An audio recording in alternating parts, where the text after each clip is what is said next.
word. Well, that doesn't work with me. It's not good enough for me.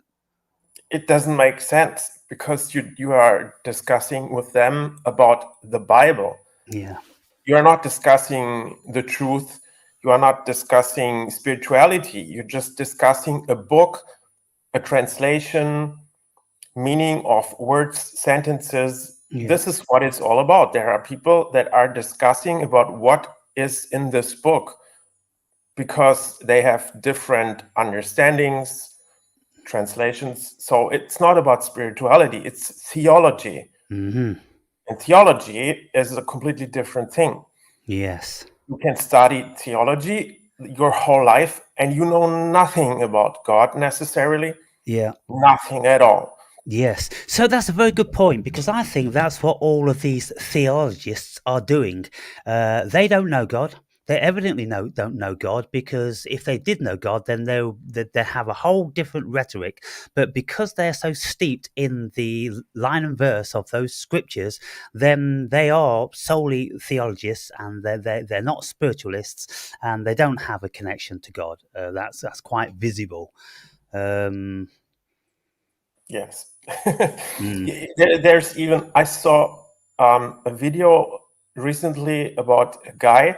He says that he lost his connection to God because he studied theology. Right. So he had some connection and then he studied, and when he came out, he had lost it during studying, because of studying. So what it sounds like, he was brainwashed out of his, depending on his intuition. He had an intuitive connection to God, but then by the time he's been brainwashed with all the dogma, his intuition maybe didn't fit with the dogma. Yes, also, but it's also a kind of distraction.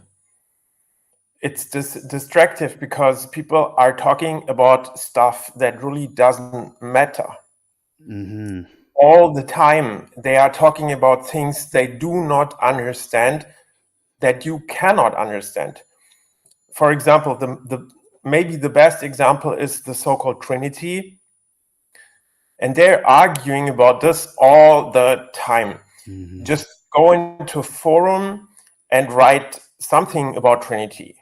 Yeah. Give a statement. Yeah. Like, Trinity is a false doctrine. God is one.